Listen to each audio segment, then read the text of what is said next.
Hi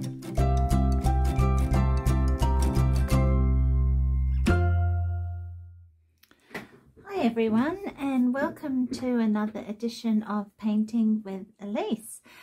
Today we are going to look at painting small, and by that I'm talking about quite often when you want to paint a scene that has elements in it that maybe you're not familiar with or are quite challenging. It's a good idea to start on a smaller piece of paper and just do a little painting, and then if you make a mistake, if it all goes pear-shaped, you haven't wasted a whole full watercolor sheet trying to figure it out, or it's not the actual final thing that you either want to sell or you want to give to somebody. So I quite often do this, especially for things like commissions as well, when I'm maybe trying to work out my colors and I don't want to launch into the real thing without having worked out a lot of those elements first. Also, when you're trying a new technique, it's a great idea to just do it on a small piece of paper, because with watercolor you're always sort of up against the clock, because your paint is drying quickly, and quite often with a larger painting it's a bit harder to control those things, whereas if you're just working on a smaller scale, you don't have to wrestle with, you know, this side of the paper is drying faster before you can even get to the other side, especially when you're trying to work things out for the first time. Once you get the confidence and you know what you're doing, then you can go to a bigger piece of paper and launch in with a lot more confidence. So I just thought I'd show you some of the things that I'd done on a smaller scale, and then we can do a little small painting together. So I was doing a commission for a couple, and they wanted this scene of Rangitoto from, this is Bucklands Beach here, and the picture that they'd given me, the photo, but I went and took some photos myself as well, the light was pretty meh and quite flat, so I was trying different things to jazz it up a bit. So I just did some small quick little paintings first. So this is one that I did, and then this is another one that I did, and which is more sort of true to the colors that were there. I also did another one which was a lot more dramatic, but I've since given that away. And that's another thing that you can do. If these turn out really nicely, they turn into nice little cards or gifts for people. This is another little practice one I did. I got some new colors that I wanted to try out, and I was just sort of messing about with things, so it wasn't anything serious, just trying out my colors, trying out some different techniques, and yeah, that was one there. This is one I did trying to get that feeling of the rain coming down, and this is something that we can do in another tutorial in the future. This is another one where I'm working on doing waves and the ripples in the water. This is one I did in lockdown last year actually, of a tonal painting, and that was something new that I hadn't done, just a full-on completely one colour only painting. So yeah, kept that quite small. And this is, I guess, a little bit bigger, but not a full sheet, and where I just was trying to, how do you do these amazingly dramatic kind of scenes with the clouds like that. So this is the picture that we're going to be looking at today. Now this is a photo I took a little while ago. I was out with my daughters a few weeks ago, and the clouds were just amazing. And the thing that's quite a challenge with this painting or photo, and why I think I'd like to just do it smaller first, is because you've got that bright cobalt lavender blue sky above the clouds. Then it really does fade to almost white at the horizon. But then you've got all these things going on in the middle with the clouds. So it's quite a challenge to get that grade of the sky behind and then have those clouds there as well. So as far as doing a watercolor painting, this is quite a challenge. You've got lots of soft edges of the clouds. You've also got lots of hard edges. I'm not really interested in the buildings underneath or even the mountain, the Rangitoto Island. This is a view from Stockade Hill and Howick, by the way. So yeah, there's a lot of challenges with this picture that I would really like to kind of work out first in a practice, and then before I would want to launch into a full-scale painting. So I've got my little piece of paper here, and this is another tip. If you've done a watercolor and it hasn't turned out the way you really would have wanted it, I just turn them over and cut them up and use them again. It's good quality paper, don't want to waste it. So I use Saunders Waterford paper. It's 425 GSM, cold pressed. I don't know what that is in imperial speak. So this is just some art tape I use to tape down my picture.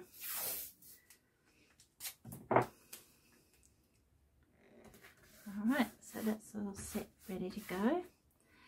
Okay, when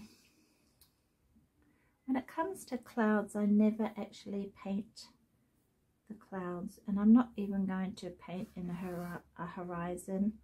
I'm not going to, I might put in Rangitoto at the end, but really I'm just going to be focusing on the clouds and the sky. So how to go about it? I think the thing I will begin with is the sky above the clouds. So I'm going to paint the shapes of the clouds negatively by doing that with the blue, because most of the tops of those clouds are hard edges. Then I can soften them off afterwards. So if I can get that blue band of light colour in first, then that gives me time to work on the things underneath it. So let's do that. Alrighty, so I never usually clean my palettes at the end of a painting session, because I never quite know what I might need for the next one, and I might use that same colour, but I'm not going to be using this turquoise, so I'll get rid of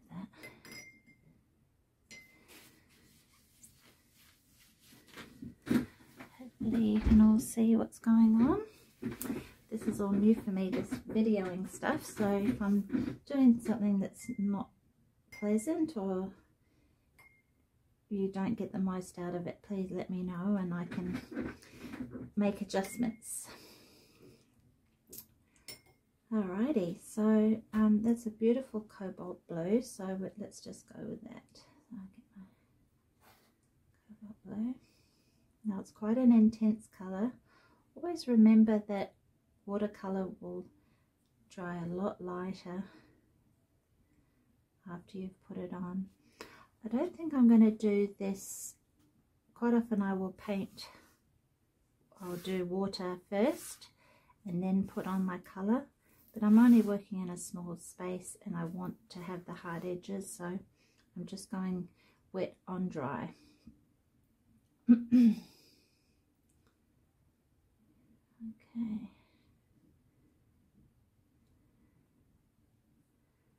Right.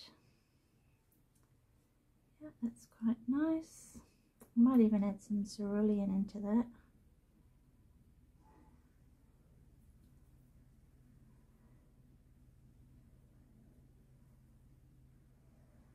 Yeah, okay. So let's go.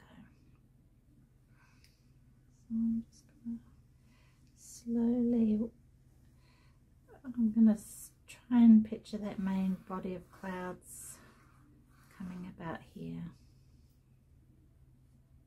So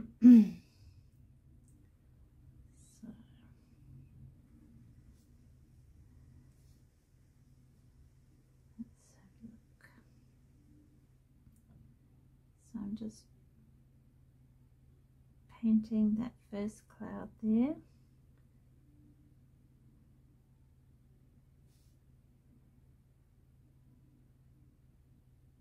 Now the great thing about clouds is because they change so quickly, you really don't have to be completely pedantic about being exactly like your reference picture.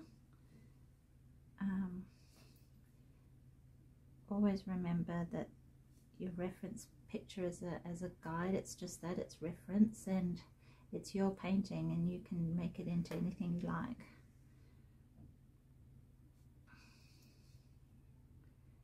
Okay, this one. Now this next cloud here is quite a soft edge there at the top, but we can soften this after it's dry.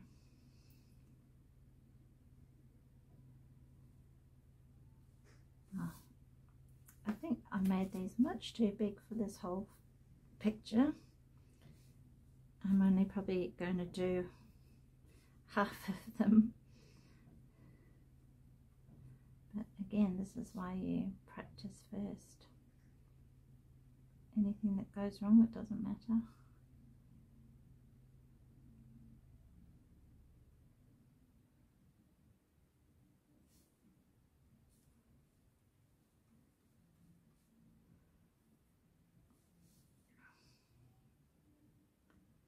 Get this big fluffy guy in there.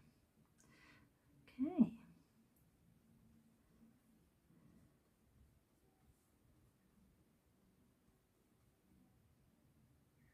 Alright, so we've got that top layer in. Great. So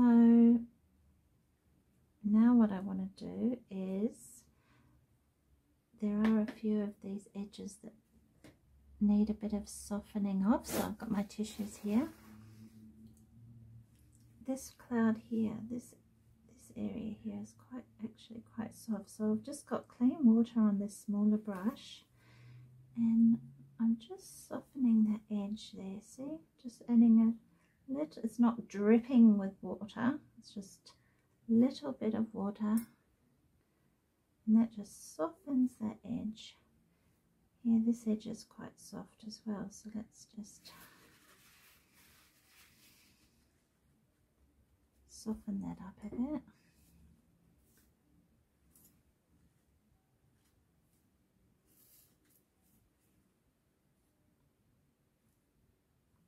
Yeah, all the rest are quite hard. If I want to define any of these areas while it's still quite wet, I can just get more of that puffy cloud shape.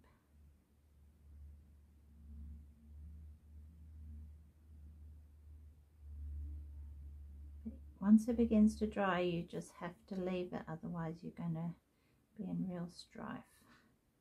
You're going to get your cauliflowers.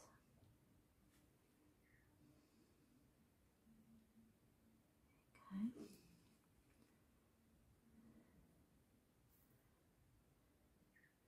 I think that's one of the things that I'm always teaching my students. Don't fiddle.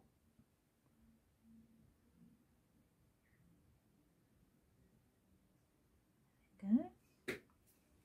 Nice. Okay, that's good. can begin to put in some of these beautiful shadows that are in the cloud. And it's a very grey blue, so let's use that same cobalt there, but I'm going to probably add a little bit of alizarin to that, and maybe a bit of burnt sienna to knock back that blue, and that will just bring it to a more of a grey. Now it's always sensible, which I haven't done today, but to have a little piece of paper scrap that you can just test your colours on. So that's about the right colour, but it's very dark and I don't want it to be quite that dark, so I'm just going to add a bit more water to that.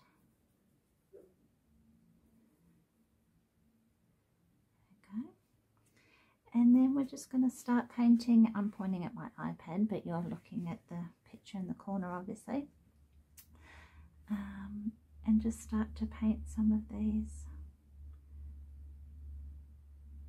lovely shadows. And again, the reference photo was just that. I'm not going to be super pedantic about painting it exactly, and then looking for those areas where there's soft edges. Now what we do if we want a soft edge is, again, we just paint that on, and then while it's still wet, clean your brush, just wipe, and then just with a little bit of water just soften those edges, and that just bleeds it out nicely, just softly like that. And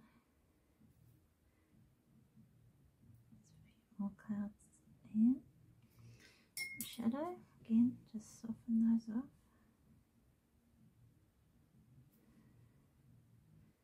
Alright, let's get this round bit here. So this comes down and up, and we've got this lovely shape here. Comes up quite high.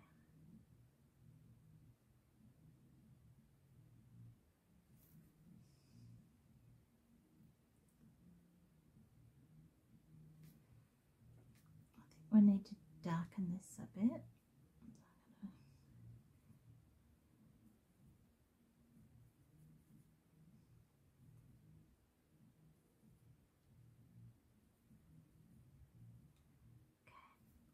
Just quite dark down here, so I'm just going to drop some darker grey down there.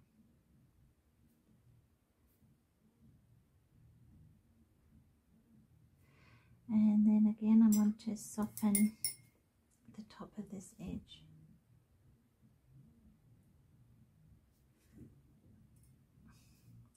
Just carefully going around with a clean wet brush just to soften those edges. Beautiful. Lovely. Okay, you can dab it, a few little dots of shadow here and there.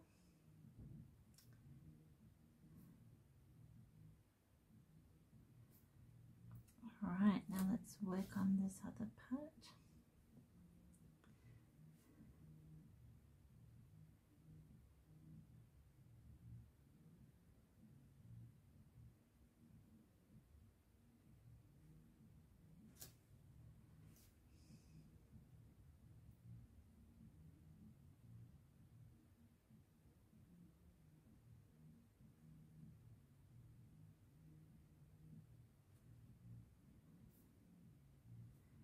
Okay. And then again softening the edge.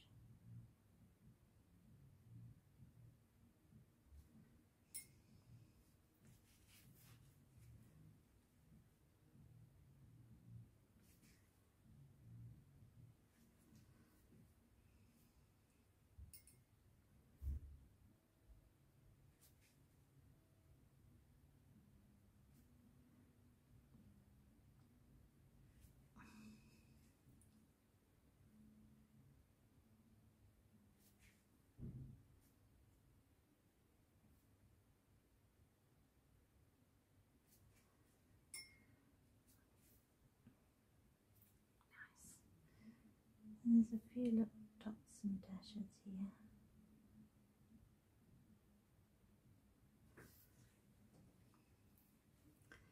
Now this shadow actually comes a lot closer in there. That's quite a light bit of shadow there.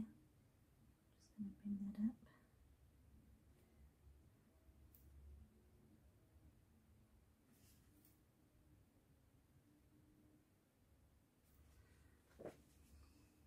Nice. Okay, let's get this one in here.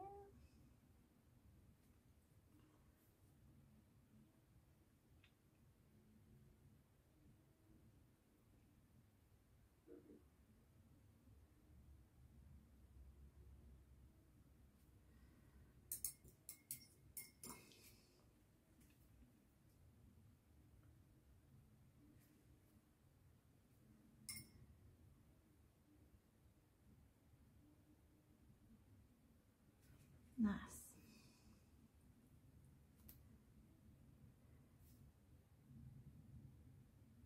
So painting things like this is actually very relaxing, and just something you can do. It's very, you're having to do a lot of observing, but it's also quite repetitive, so it's quite nice actually.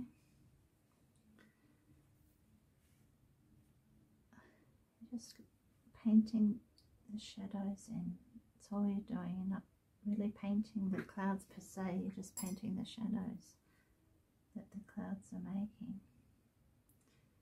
Because we're always trying to not drop water on our paper. What the white is our paper. That's what we don't paint with white, with watercolor. As much as we can avoid it, we let the white of the paper be our whites. Alright, so I think I might move into a time lapse right now, because this is just going to be a lot more of the same, and see how that goes.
Alrighty, so now we're back. I've done most of the clouds that I can do, I think now what I'm going to do is I'm going to do the clouds that are underneath in a different way. So I'm not going to paint them in. I think the best way to do this would be to put the wash down of this very light blue and then lift it out with tissue. So I think what I might do for this is I will wet this area first, because this is very light here. It's almost going down to white. So we want to do a graded wash here. So I'll get some clean water.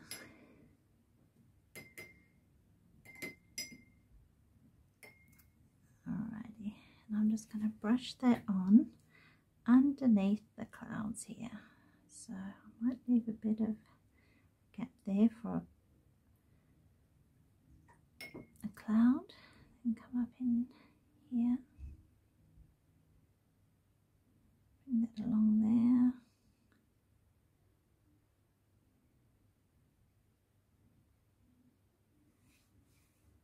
And just paint this clean water all the way down.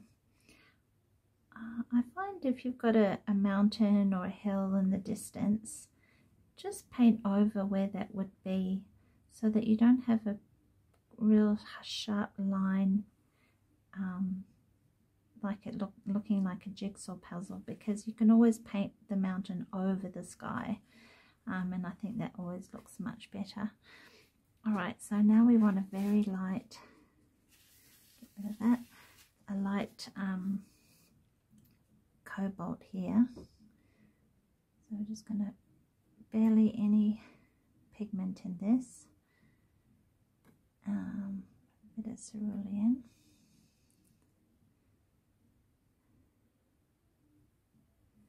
Just test that. Yep, that's very light. What I'm going to do, I'm going to start from the top and work my way down and not reload my brush, and that should get it. So I think that might be too light. A bit more pigment. Yeah, that's good. Bring that along.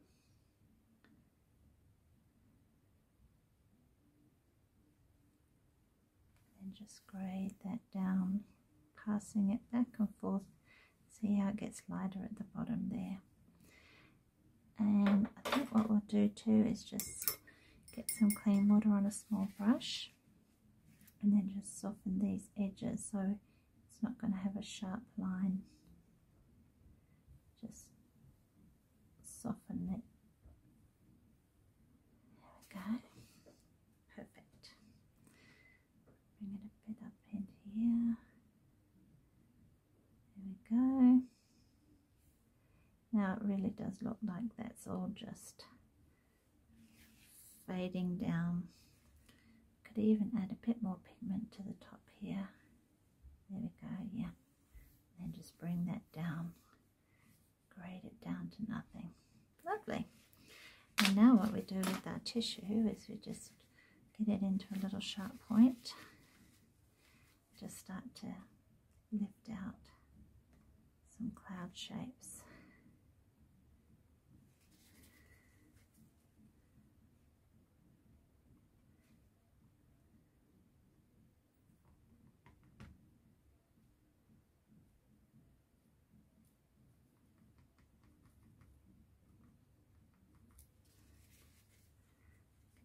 Just little dots here and there.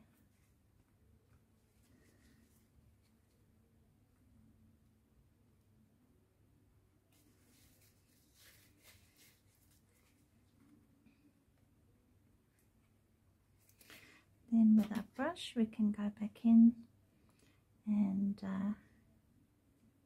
make a very, very light, weak wash and just add in a bit of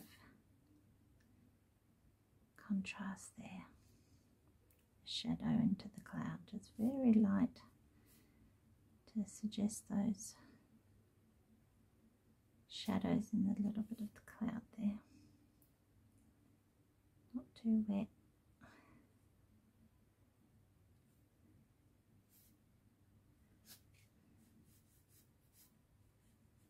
There we go.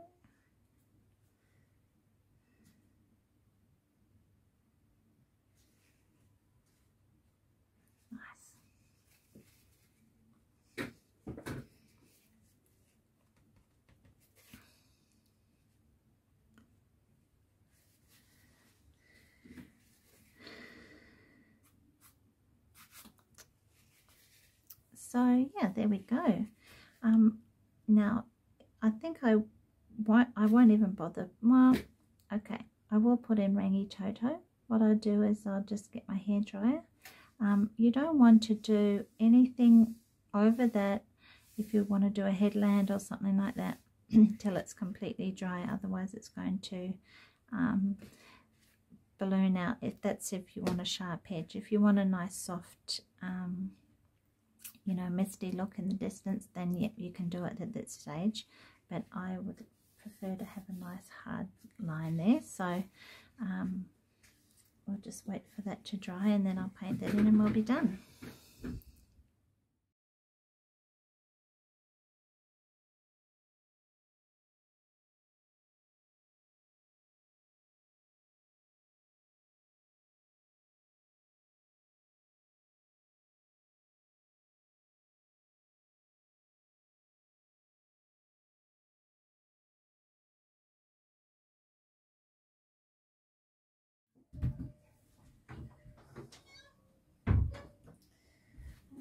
Okay, so now I can just paint in my little Rangitoto here, and I'm just going to make that because this is now coming forward, we want to have this a little bit more pigmented, so quite a bit of pigment into this, and I'm just going to draw the shape of Rangitoto along here.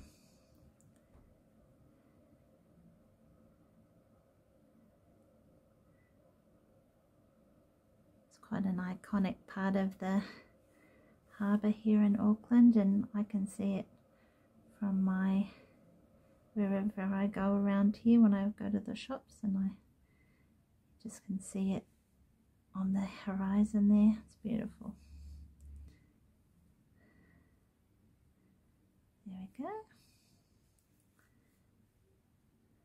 Lovely. I'm a bit disappointed about that, but you know, this is you've got to be careful of your little drips.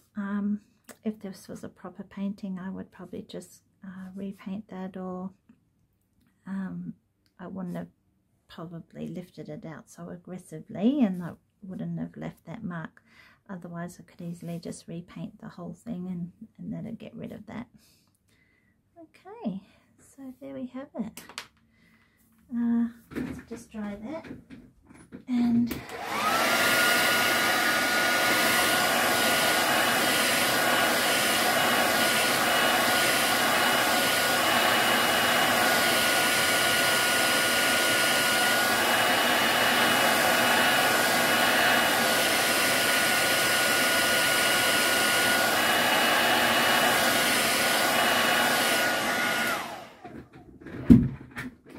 take off the tape and have a look.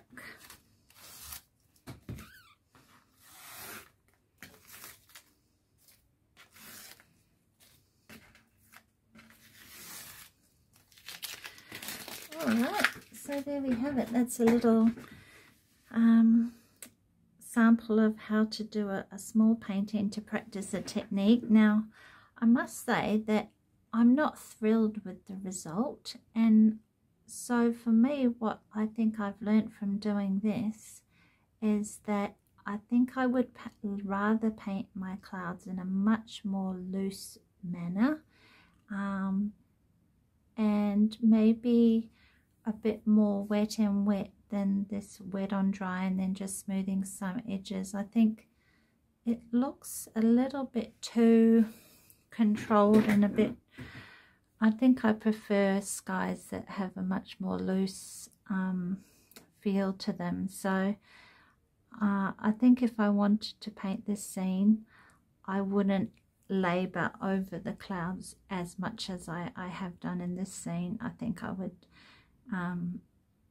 yeah, go for it in a much more looser way, because I'm not sure that I really like the result of that. So again, this is why we do these small little swatches, because you learn from them. You think, okay, this has worked.